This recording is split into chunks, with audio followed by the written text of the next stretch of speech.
Michuro kotandanga na pavillon nini yango imaole. Donc mais yé mo ba chanteur boy mama B ba ça pour ba sepela banze mo na bango et puis ba leader forcé. Bon mais ton typique trop boy ko na rumba o de ma bien parce que Chet a déjà sauté de bas niveau comme de bas niveau likolo déjà.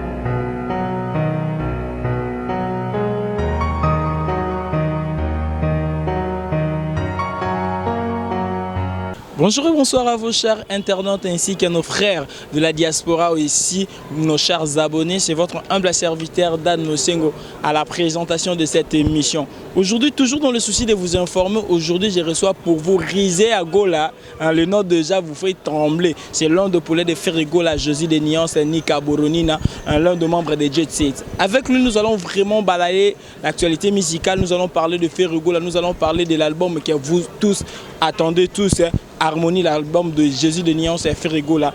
Avant de commencer l'émission, je tiens vraiment à remercier mon équipe technique chez cette agence Libota Centrale que je tiens à remercier. Aujourd'hui, c'est Section derrière la caméra, le king de la réalisation. Je tiens aussi à remercier mon chef Medemboni, l'homme qui est plus fort que la coalition FCC Cage, l'excellence et qui produit l'excellence, qui a produit cette chaîne, afin que vous soyez très bien informés. Pour ne pas beaucoup parler, je tiens déjà à inviter mon invité qui est Rizé Agola, comme je vous l'ai dit au tout début de l'émission.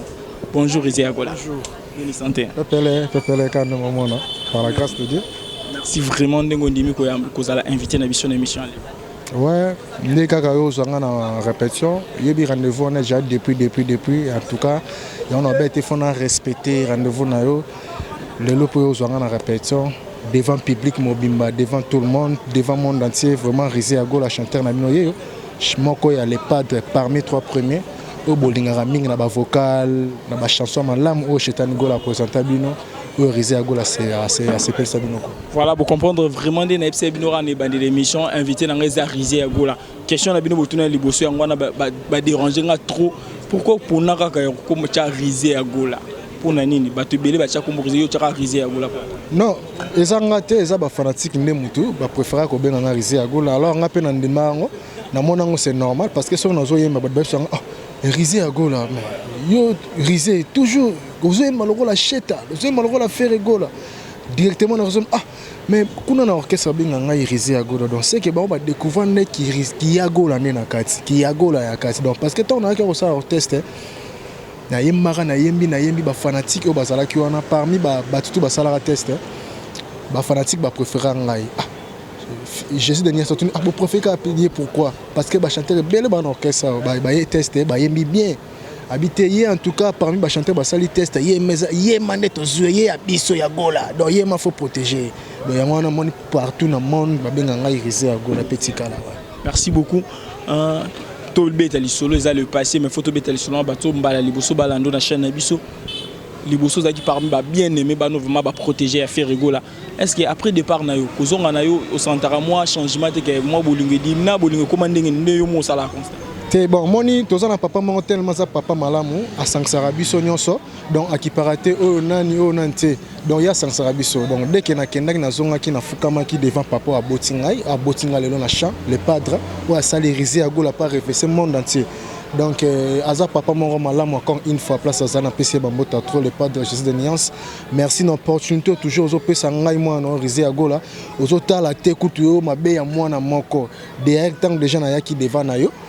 Ouais, olimbisaki masumu na ngai nyonso olimbisaki ba mabeto na salaki nde opesinga so opportunité kaka kisi na ngai na vandelaka ti lelo yo na vandela ngoko donc grâce à Jésus de Nuance donc ma be moko ezali kaka nde tozalaki kaka nde tozana patron na ngai donc tout vraiment ensemble à Rizé Agola o sepeli ça vraiment bato nyonso ba olanda Rizé Agola ba yo ka nostalgie nyonso ba li passer nyonso ya Rizé Agola michuro kotandanga na pavillon nini yango imaole yoka bolingo nezoseka nga nalelaka yei ya kofi banyo keswaka te elelisaka kaka pasi na motema na moto oyo olingaka Serge Bula olingi yoloba na ngano Fabrice Boluka natuni ye keso aboyo répondre soki oboyi na nzoto na nga bakolokota ngo na l'hôpital Chilele bakolokota ye na l'hôpital. Merci beaucoup, c'était Rizé Agola. Source d'inspiration, on a un vocal sur Simba dans le orchestre des Arméniens. Pardon? Source d'inspiration, on a un vocal sur les Arméniens. Bon, moi,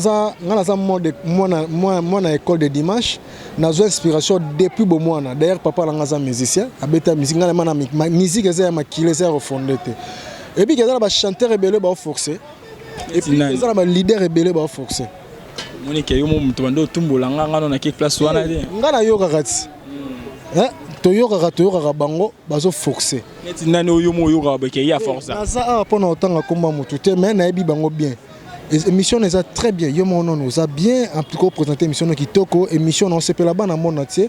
Bo s'abonner na émission oyo ya za journaliste mais ça polémique. Donc mais yé mo yebi ba chanteur boy mama B ba ça pour ba s'appelle là banze mo na bango. Et puis baba leader forcé. Nga Rizé Agola naza leader pemeni ya les padres. Juste nia ça leader ya ba leader. Donc biso to nga na banda ko sala ba vocal déjà ça na ba qualité ya ba chanson. Donc son a tie vocal moko za na capacité ya nzembo mobimba.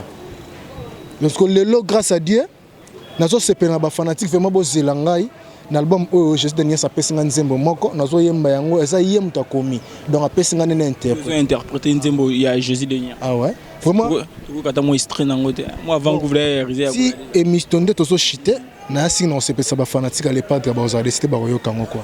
Parlons tout maintenant le solo il y a regarde-moi une très belle chanson. Tous à part journaliste na zape mutu na zana ba kuna une très belle chanson ba fanatique belé bazolo ba Ferrigola Alexis Mayele mingi na nzembo harmonie na nzembo ya regarde-moi na Mayele leki tellement mingi chose côté bepisi mingi quelque part à BBC Saver ya nzembo na regarde-moi yo kolbani par rapport ba fano bazolo ba regarde-moi eza chanson moko classique eza ndesi na lingala na ko benga lokola kizoba zoba musique mindele e bana raté somo mutu azobeta musique mindele na rythme oyo ke note azobeta oyebi mute mundela okaka mélodie abi ke note so tolonga na do tokokuya na sol surtout na sol to comme na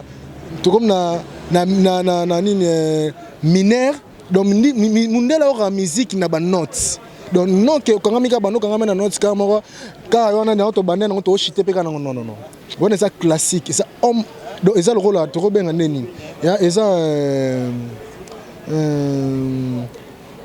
musique moko boye moi bi rumba trap donc faut ba valeur nango faut sur la mingi na maître Gims. Donc faut ba musique on a faut sur la maître Gims. Ay bi valeur à musique on a bateau ba bi ne valeur à musique on a tellement to tikela bango typique. Bo beta bon mais bo yé ko non typique parce que typique non bo bien on trop bien té. Bo beta non typique trop bo yé ko non rumba o demba bien parce que chet a déjà sauté de bas niveau comme de bas niveau likolo déjà. Entre temps toi on rumba o demba to so beta sur likolo classique to pointer kaka ka nezala. Ça s'est dit déjà Ferrigola featuring Maître Gims. Ouais. Est-ce que les autres confirment les bisous ma feat pour ba bouche belé bezolo ba que Ferrigola zolo ba ne rapport bangi sabato yemine na Maître Gims. Té franchement ngape na lo ba trop te mais bato yo bozolo ka les padres azolo ba makambo wana boko zala décider boko découvrir Maître Gims avec juste de nuance parce que c'est le rôle déjà salama kala. Donc ceux qui to comme lo bango rapport na ko annoncer que no bo zala calme boko bela mu tout. Et puis, nan babeli mutu beaucoup belle mutu bien. Donc avec Maître Gims, avec juste une nuance qui toque. Quand l'album peut public peut comme s'impatienter. Bon ça les biso marketing album on tellement mingi public comme s'impatienter. À quand l'album a fait? Album tout travail toi dans studio, tout ça malin mais tant où il est déjà ça na ba niveau zobet international zo travailler pour et comment maman boya ke pour toi qui ba mixage tout ça. C'est tout travail dès que tout ça na yé tous autres travaillent malin mais pour moi ni trop bête musique moi boy ka tête BBC ka boy maman boy sinon pe ka bon donc faut bête musique moi au bat ba c'est là na niveau ya les padres dans capacité babi mon regarde-moi et suis tanango le loto toujours kende déjà na ba vie est belé Donc moi écoute le alors il y a un album international nengozoya azo betango na ba norme nango et puis disque na biso tozo c'est à peu près c'était tu dis que ba massa déjà ba fils à Metiola ba massa msu ba ko ça ba chance déjà biso déjà chanson na to ça déjà témoin to yima ko diana les padres et c'est parce que faut ba moi bilo mo etikali wana en plus générique tout ça effort pour notre travail animateur pour tout beta sur le mo pour nous se penser ba fanatique na biso vraiment Ferrigola album international abimisi sous idée ya koyemba na bande ko nyonso ya wenge musique à maison mère. La première question est-ce que vous avez un risque de charger vos travail en même temps album na bino et orchestre aux appels international vous travaillez sur album au Ferrigola à koyemba na bande ko ba yemba na wenge musique à maison mère. Est-ce que ça surcharge pour na bino artiste musique? Bon, et ça niveau artistique azola que ça y est mon le padre parce que moni international na o biso to beteze leur moroté. Album na eza au monde entier ezozela. Vous comprenez album so to eza entre nous na ba master na ye ba Emile Alias ba Babindombe ba ya Jackie Detemu le pe na ba petit na ye ba Rizé ya Gola ba Mao ba nani tout ça biso tout ensemble to présenter album wana. Donc pour nous la bref azo informer ba fanatique boza la calme boza la musique na bino o les padres azo bongse la bino boza la décité. Donc les padres na posa bolia biloko na moto te donc faut boza la ngebe les comiques toko malili bien alors a servi bino album nyonso moko mutuna mutu aza na posa consommer quel genre ya musique yo alingi parce que tu obeta des albums. Fais ton choix, ça la choix na yo moko yo mo ebiga ke na te na ko télécharger nini pour ba Rizé agoda pe bazana bana ba chanson au je dis ça comme pour ya yemba. Ba Jidetemu le popé ya Jackie mon président place aux na peso ba mbote azana nzembo. Emile Alias azana nzembo. So ken international yemora obeta featuring na Gims. Azana ba featuring na Bella obeta donc danger. Moi ko to lo bayate. Merci beaucoup vraiment vous chers abonnés, continuez de vous abonner vraiment massivement sur cette émission avec votre humble serviteur Dan Mosengo. Déjà rubrique nabiso le prof, bino baso bolanda ranga bobi rubrique wana, c'est une première fois na yamba Rizé Gola. Il faut te expliquer les rubriques wana. Dans la rubrique mo une émission na ngai ngana tanga kumbo banzembo sto ba artiste musicien invité na ngai à côté bon sur 10 ba bozo combien. Le prof on te fait son comment le prof, yo le professeur artistique. T'as revenu souper ménager, t'as revenu souper ménager Jésus de Nias. Comprendre le rubrique en ce qu'on a tout le temps, banzembo obimi on a tanga sur 10 et cause à combien? Et obimi 2020 tout kende. Oui. Tout bandi mboka lengi ya Gali Gaga sur 10 combien? 4. Sur 10 4. Message ya Fali Poupa. 4. Goûter ya Robinho Mundigo. 4. Olandi ya Inosbi. 5. Mbote ya Rebo. 5.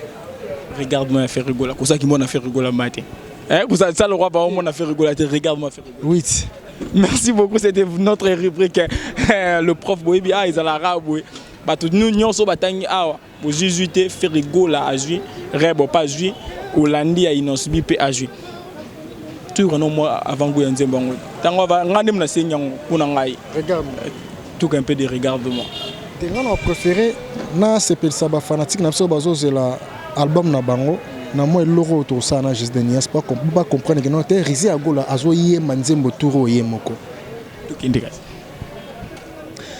o ebike bolingo ekoki pe ko boma moto celui qui tue par l'épée périra par l'épée. Pardon chérie zongisa moi koseka nala mukana butu pona kanisa yo bolingo nenyokolanga jini wai ngana benga kayo mo bebe yonde papa ya bana ngana benga kayo mo chouchou nala muki na tongo ma nakutise mokanda yo komelaki ngai mokanda ya mawa jigal fikipo yoboya ngai kala maître du temple atoke donc des gars. Merci moi j'aime la partie avec mon bébé et abonnez-vous vraiment massivement tout bête les solo fait rigoler autour na TV5 meilleur chanson, il y a confinement, meilleur clip, il y a confinement, meilleure voix, il y a confinement. Qu'est-ce que ça fait? Il y a un trophée papa na yo Jésus de Nias. Ouais, ça nous bien. Ils ont la honneur qu'ils ont un grand chanteur le rôle à Jésus de Nias. Ils ont la fier qu'ils ont un champion d'Afrique le rôle à patron le rôle à faire égola. Alors wana nyonso tout ils ont biloko déjà comme maman. Donc et mesenga mageza la bongo. Encore une fois merci Soussou. Félicitations mon boss. Félicitations patron de Jésus de Nias place aux allées. Encore une fois ben fort wana vraiment yango wana vraiment la voix qui toko. Confinement l'équipe qui toque surtout on a besoin de parler homme acoustique et kangi confinement au Saranati. Donc voilà résultat on a le agi vraiment ba résultat na abimi meilleur chanteur meilleure voix meilleur nyonso donc ça va quoi. Personnellement une question d'abord personnelle il y a eu ce qui lelo en Afrique on a la musique na biso ba congolais musique na biso la musique congolaise na classement en Afrique ko biso kantia biso africain biso congolais en Afrique ma biso to koza kantia na musique bon on biso musique na biso dans le début tozala de tando tomber na ba deuxième première mais tout le monde chuté pourquoi parce que biso moko musique ba pays étranger libanda et Afrique bazo beta baza musique na biso alors biso ce que tout le monde serré to comment copier cette musique na bango. Donc les premiers à copier les chèques. Donc il y a un salaire pour tout quitter. Donc pour le moment, les pays étrangers, l'équipe ils sont passés sur comment on loue la musique na bango. Tout le monde va couper décalé, tout le monde va nini, bandombo, les bandas kala, les tout le monde là. Ok, biso ton idéologie on a fait, to banda, on to continue to développer. Donc il y a un salaire bien. Pour le moment, tous tombé na ba 4e, 3e parce que bango ba eu place sur Tali. Normalement, il faut rien faire le star congolais, il fitting. Mais si les Congolais, est-ce qu'il y a normal? Il y a normal. Alors, il faut afrobeat, coupé décalé. Donc, il y a un la forme. Donc, ceux qui sont musiciens congolais, artistes congolais, comprennent que non. Donc ce qu'on a un niveau de colo on est comme on le so ba musique na absolu quoi. Donc biso ne to comment le copier bango. Merci beaucoup pour comprendre vraiment question na bino nyonso poser ki biso ils allaient vraiment répondre au Rizé Agola à répondre na ba question na biso petit à petit nous arrivons vraiment vers la fin de notre émission.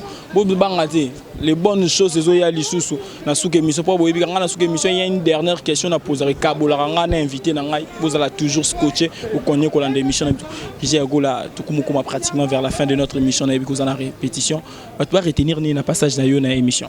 Ouais na osenga ba fanatique tout biso to na niveau international te o le pas tozo beta ba featuring na ba maître games o kanga monde mobimba donc biso tozo se basé trop na album o ya biso ya ba chanteur na ye donc nzembo o le pas drapé singai mututu ana posa a solo na ngai numéro na ngai zali 089 30 24 243 plus 243 89 30 24 533 et plus 243 89 30 24 532. Donc numéro nanga wana so ça directement pe mabanga na yo après biso to poser question mo ya souke kabona e kabola biso na ben ça vraiment ba mbote na vie nanga Gigal Fiki pour les millionnaires patron boss de boss donc mutambongo ebele alobarate mazana lar donc l'équipe ba o ba lobara donc na boss na pesifie nanga Ladi Galvanda motema ya mama diva na pesi mbote na masa nanga Raphaël Mayombe Roli TGV Norris Lijobo papa na noa na bosanité X5 Mike moi si moko na Paris na bosse ba moteur trop Misha Mayamba motema Charlie Teka place aux na pesi bino ba moteur trop quoi. OK. Voilà, nous sommes arrivés à la fin de cette émission. Restez toujours côtier afin que vous vos questions na bino vraiment esuka. Vous avez gola to ka bona na question ou. Là au long qui pas na jet set. Au long là peu comme Rizé Agolo comment qui Rizé Antoine. Bon.